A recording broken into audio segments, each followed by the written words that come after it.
9:30 के आसपास यह खबर, जो कि यूनिवर्सिटी ऑफ दिल्ली का एक कॉलेज रामलाल आनंद कॉलेज में बम होने की आशंका जताई जा रही थी, लेकिन इस वक्त पूरा क्लियर हो चुका है। वहां के वाइस प्रेसिडेंट से भी हमने बात की और जाने क्या था पूरा मामला। लेकिन रामलाल आनंद कॉलेज से सटा कॉलेज मोतीलाल नेहरू, अगर बड़ा बम होता तो कुछ ना कुछ इफेक्ट इस कॉलेज में भी पड़ता। लेकिन इस कॉलेज की यूनियन हमारे साथ मौजूद है, इनसे हम जानेंगे कि उस वक्त आप लोगों का क्या रिएक्शन था, आपकी क्या प्रतिक्रिया थी बच्चों के ऊपर, क्योंकि बम अगर छोटे रेंज का होता तो रामलाल को ही सिर्फ क्षतिग्रस्त कर सकता था, यदि बम बड़े रेंज का होता तो मोतीलाल नेहरू पे भी इफेक्ट डाल सकता था। तो सबसे पहले हम बात करेंगे मोतीलाल नेहरू की प्रेसिडेंट डिम्पल बेनवाल जी हमारे साथ हैं।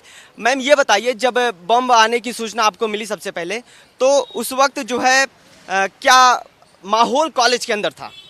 सर, उस समय सबसे पहले हमने स्टूडेंट्स को अवेयर किया, उन्हें बताया कि साथ वाले कॉलेज में बॉम्ब है तो थोड़ा अपना संभाल, खुद की देखभाल कीजिए। उसके बाद प्रिंसिपल से भी हमने पूरे यूनियन ने मीटिंग ली, जिससे प्रिंसिपल ने भी हमारे जो स्टूडेंट्स बाहर से अंदर एंटर होते उनके लिए चेकिंग वगैरह स्टार्ट की और आउटसाइडर्स की एंट्री टोटली बंद कर दी थी। आखिरकार क्या हुआ प्रियांशु जी? मैं जब वो बॉम्ब की खबर मिली, मैं खुद रामलाल आनंद के गेट पर गया था और चेक करा कि क्या प्रक्रिया है। फिर जल्दी से ही भाग के मैंने प्रिंसिपल साहब को इत्तला किया कि बगल वाले कॉलेज में ऐसे ऐसे बम पाने की सूचना है, तो जल्द से जल्द कुछ ना कुछ हमारे कॉलेज में करा जाए। तो उसी के कारणवश हमारे सिक्योरिटी गार्ड जो भी सब है वो सब अलर्ट हुए, सबके बैग एक एक करके चेक होकर अंदर जा रहे हैं, बिना आईडी कार्ड्स के कोई भी अंदर नहीं जा रहा है। ये प्रक्रिया अभी तक हमने करी है और आगे हम ये हमारा यूनियन का लेटर पैड है, इस पर लिखकर देने वाले हैं प्रिंसिपल साहब को कि आगे कॉलेज की सिक्योरिटी कैसे बढ़ाई जाए और कैसे इसमें और इजाफा करा जाए। जैसे ये बिल्कुल हमारे पास मौका ही ना आए कि ऐसी सिचुएशन कभी गलती से भी बन पाए, क्योंकि आने वाले समय में हमारा फेस्ट भी है, उसमें हम इतनी बड़ी गैदरिंग करेंगे तो यूनियन की जिम्मेदारी रहती है एक एक बच्चे की, टीचर्स की बाद में, यूनियन की पहले, क्योंकि एक एक बच्चे का वोट और एक एक बच्चे का विश्वास हमारे साथ है। तो इस वजह से हम आगे प्रयास करेंगे और अब भी ये लेटर देने जा रहे हैं। फेक कॉल के जरिए डराया जा सका रामलाल आनंद कॉलेज के प्रिंसिपल को, ऐसे अगर आपके साथ, आपके कॉलेज के प्रिंसिपल के साथ या फिर अन्य कॉलेज के प्रिंसिपल के साथ या अन्य कॉलेज के एम्प्लॉय के साथ हो, तो इससे क्या जो है विचार पहुंचते हैं, क्या थॉट्स पहुंचते हैं लोगों के अंदर कि किस तरीके का ये क्रियाकलाप हुआ है? देखिए, सबसे पहले जब ये आरएलए में पता चला कि बॉम्ब है तो हमने अपने कॉलेज का माहौल शांत रखा।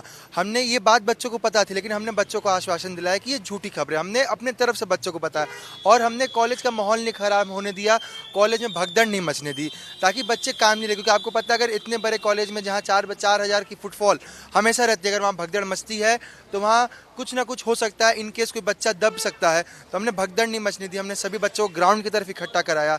साथ ही साथ प्रिंसिपल से ये बात की कि कॉलेज के गेट पे मेटल डिटेक्टर रखा जाए, ताकि एक एक बच्चे की स्कैनिंग हो के आए। क्योंकि फेक कॉल्स आज की, अब जिसने भी वो फेक कॉल की उसने अपने प्रैंक के लिए, अपने मजाक के लिए कितने बच्चों का समय खा गया, कितने मैनेजमेंट खा गए, पूरा प्रशासन परेशान हो गया था। तो मेरा प्रशासन से ये अनुरोध रहेगा कि इन चीज़ों पे सख्त से सख्त कार्रवाई हो सबसे पहले।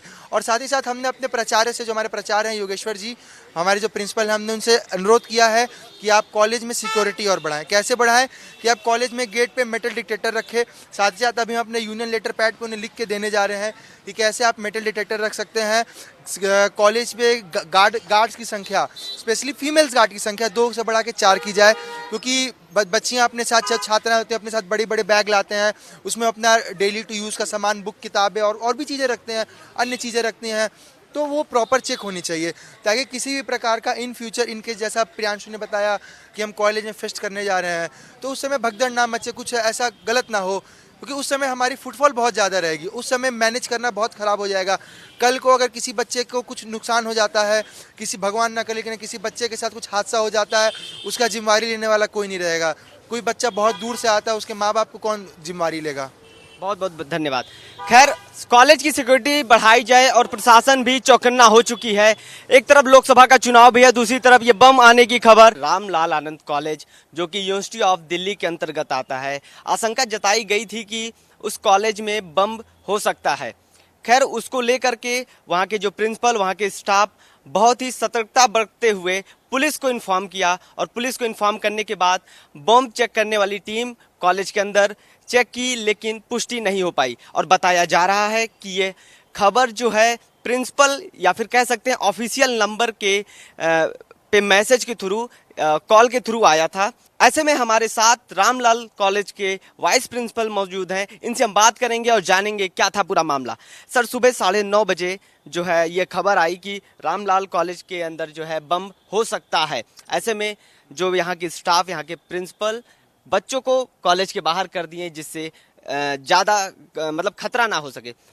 तो किस तरीके का ये मैसेज, कॉल, क्या मतलब उसमें था, कैसे था? हमारे एम्प्लॉई जो इस ऑफिशियल नंबर को डील करते हैं जी उनके पास में अचानक ये फ़ोन आया बाहर से, कोई बाहर का नंबर था। उन्होंने पूछा रामलाल बोल रहे हैं? उन्होंने बताया कि नहीं, मैं तो रामलाल आनंद कॉलेज से बोल रहा हूँ। तो उन्होंने सीधे फिर कहा कि यहाँ पर बम रखा हुआ है और उसने फ़ोन काट दिया। इमीडिएट हमने कॉलेज ने मैसेज कन्वे किया, पुलिस को रिपोर्ट की।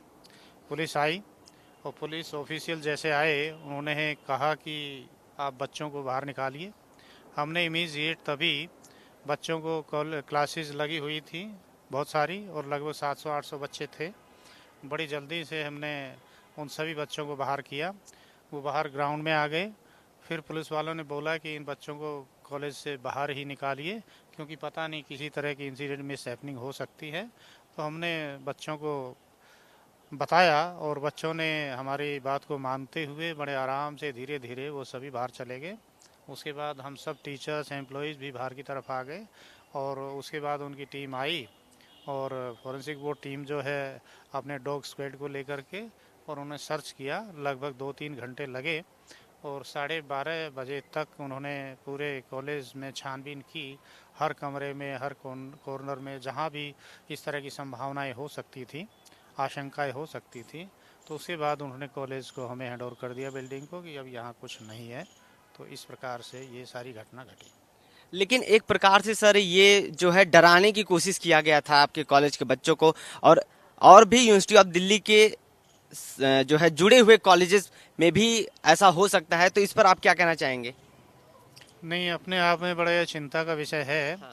इसमें हम सोच रहे थे हम क्या कर सकते हैं। कल को फिर भी इस तरह की ये जो फेक कॉल्स आ सकती हैं, तो हमारे पास तो इसमें हम तो अपनी ओर से, कॉलेज की ओर से सावधानी ही बरत सकते हैं।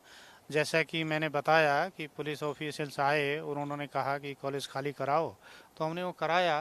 तो क्योंकि हम किसी भी तरह का कोई रिस्क इसमें नहीं ले सकते थे, क्लासेस हमें रोकनी पड़ी बीच में बच्चों की।